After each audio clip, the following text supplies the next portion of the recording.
Hi friends, कैसे हैं आप लोग। मैं तो बहुत अच्छी हूँ। आई होप कि आप लोग भी बहुत अच्छे होंगे। और जैसा कि मैंने आप लोगों से उम्मीद किया था, तो आप लोगों ने मेरे वीडियोस को लाइक किया है, व्यूज़ भी बढ़े हैं। और मैं चाहती हूँ कि मेरे वीडियो के व्यूज़ और भी बढ़ें। और ये मेरे सब्सक्राइबर भी बढ़ रहे हैं। और मैं सबसे रिक्वेस्ट करती हूँ कि आप अपने फ्रेंड्स एंड रिलेटिव्स, फॉलोअर्स सबको आप परसुए करें कि मेरे सब्सक्राइबर को वो बढ़ाएं। तो मैंने अभी तक आप लोगों को इंग्लिश पढ़ाया और स्पोकन इंग्लिश के क्लासेस भी मैंने, उसके बीच में मैंने कुछ डिफरेंट वीडियोस भी बनाया, स्टूडेंट्स के द्वारा प्ले भी किया, सिंड्रेला एक्ट भी हुआ।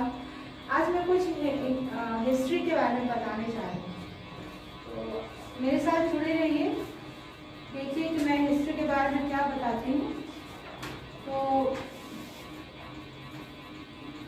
आज मैं आप लोगों को इंडियन सब कॉन्टिनेंट के बारे में बताती हूँ। आज का जो इंडिया है, आज का जो भारत है, वो बहुत छोटा हो गया है। और ये जो बाउंड्री आप देख रहे हैं, ये इंडिया का मैप है। तो अभी सिमट के भारत इतना ही आ गया है, 29 स्टेट्स से घिरा हुआ है भारत। लेकिन क्या 100 साल पहले या 200 ईयर्स या 300 ईयर्स पहले भी भारत ऐसा ही था? नहीं, भारत ऐसा बिल्कुल भी नहीं था।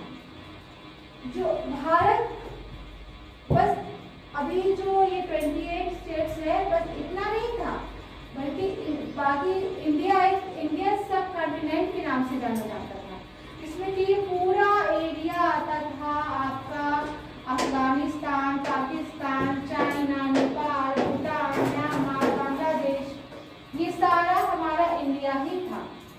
बाद में ये जितने भी कंट्रीज है, पाकिस्तान, पहले अफगानिस्तान अलग हुआ हमसे, फिर पाकिस्तान अलग हुआ, नेपाल अलग हुआ, भूटान, म्यांमार, बांग्लादेश, धीरे धीरे ये सारे कंट्रीज इंडिया से अलग होते चले गए। तो जैसे कि हम तो सभी लोग, छोटे हो या बड़े लोग, सभी जानते हैं कि इंडिया का बहुत सारा नाम है। तो क्या क्या नाम है? तो भारत, भारतवर्ष और हिंदुस्तान, ये सब इंडिया का ही नाम है। लेकिन क्या आप लोगों ने कभी सोचा है कि इंडिया के ये सारे नाम कैसे पड़े हैं? किसने दिया इंडिया को ये सारे नाम और क्यों दिया? आइए मैं आज बताती हूँ इंडियन सब कॉन्टिनेंट की कहानी शालिनी की जुबान में। तो देखिए, तो मुझे इन सब सब्जेक्ट से बहुत लगाव है, जैसे कि हिस्ट्री हो गया, लिटरेचर, ठीक है। मुझे अच्छे ऑथर्स के बुक पढ़ने में, और पोएम्स भी मैं पढ़ती हूँ, बट मुझे पोएम्स से ज़्यादा मुझे नॉवेल्स और बुक्स पसंद है। और हिस्ट्री भी मुझे पसंद है, ज्योग्राफी, सोशल स्टडीज़ के सारे सब्जेक्ट्स मुझे पसंद है, चाहे हिस्ट्री हो या सिविक्स हो या ज्योग्राफी हो, ये सारे मैं पढ़ती भी हूँ और पढ़ाती भी हूँ। साथ में इंग्लिश लिटरेचर, स्पोकन तो मैं पढ़ाती हूँ। तो देखिए, हाँ, तो सबसे पहले मैं बताऊंगी कि सबसे पहला नाम, ठीक है।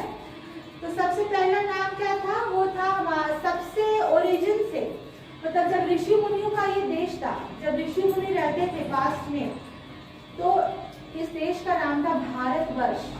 भारतवर्ष क्यों भारतवर्ष? क्योंकि राजा भरत के हम वंशज हैं। हमारे बहुत पास्ट में वो कौरव और पांडवों के वो पुरोहित थे, राजा भरत, ठीक है। राजा भरत, दशरथ पुत्र राजा भरत, तो उनके हम वंशज हैं, इसलिए उनके नाम से पड़ा इस देश का नाम भारतवर्ष। उसके बाद जो नाम आया वो था आर्यवर्त। आर्यवर्त क्यों पड़ा? क्योंकि आर्यों की धरती है। जो भारत में जो पहले, मतलब कि हिंदू धर्म के जो वंशज थे, हिंदू धर्म जिन्होंने हिंदू धर्म की शुरुआत की, जो यज्ञ करते थे, हवन करते थे, जिन्होंने वेदों को पढ़ा, उन लोगों को कहते थे आर्य, और उन्होंने इस धरती का नाम दिया आर्यवर्त। तो दो नाम मैंने बता दिया है, भारतवर्ष क्यों, भारत क्यों और आर्यवर्त क्यों।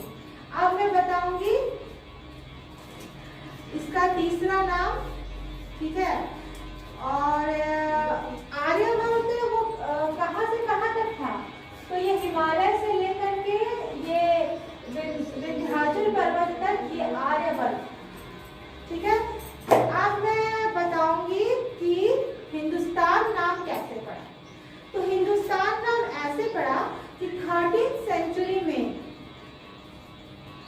मिनहाजी सिराज कोई ये एक मतलब कि इस्लामिक ये था, इस्लामिक राजा था। मोहम्मद गौरी एक इस्लामिक राजा था जो कि ये जिसने भारत पर अटैक किया था और वो भारत को लूटना चाहता था, क्योंकि बहुत सारे लुटेरे उस वक्त आए थे बाहर से, विदेशों से, खास करके इस्लामिक कंट्रीज से, जो कि भारत की शान और शौकत और यहाँ की तड़क भड़क सोने चांदी हीरे जवाहरात से गड़े मंदिरों को लूटना चाहते थे। वो लोग यहाँ राज नहीं करना चाहते थे। राज तो बाबर से शुरू हुआ, क्योंकि बाबर के जितने भी वंशज थे, बाबर और हुमायूं और फिर अकबर, इन्होंने भारत पर राज किया। अब भारत को एक सुखी मतलब राज्य दिया, मतलब जितनी भी प्रजा थी खास करके बाबर और अकबर के राज्य में, वो सब सुखी थी। अकबर की होशियारी से, अकबर की चालाकी से और उसके एक राजा होने के उसमें जो एक गुण था, निर्णय लेने की शक्ति, वो बिना किसी मतलब वो भेदभाव नहीं रखता था। उसने ना कभी अमीर में या गरीब में, ना मुस्लिम में ना हिंदू में, उसने हिंदू मुस्लिम को कभी लड़वाया नहीं, बल्कि हिंदू मुस्लिम में प्रेम बांटा। तो स्टूडेंट्स इस बात को ध्यान रखेंगे कि सबसे अच्छा राजा कौन था इस्लामिक कंट्री से? अकबर।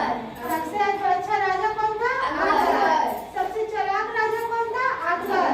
किसने हिंदू मुस्लिम को कभी नहीं लड़ाया? अकबर। किसने सांप्रदायिक हिंसा कभी नहीं कराई? अकबर। किसने हिंदुओं के टैक्स को कम कर दिया? अकबर। आप लोगों को पता है पहले अभी भी जैसे कि हमारे मम्मी पापा जब बूढ़े हो जाते हैं तो क्या करने जाते हैं, क्या करते हैं, तीर्थ यात्रा, पिलग्रिमेज। यस, तो उसके लिए ये वर्ड है, मतलब पिलग्रिमेज,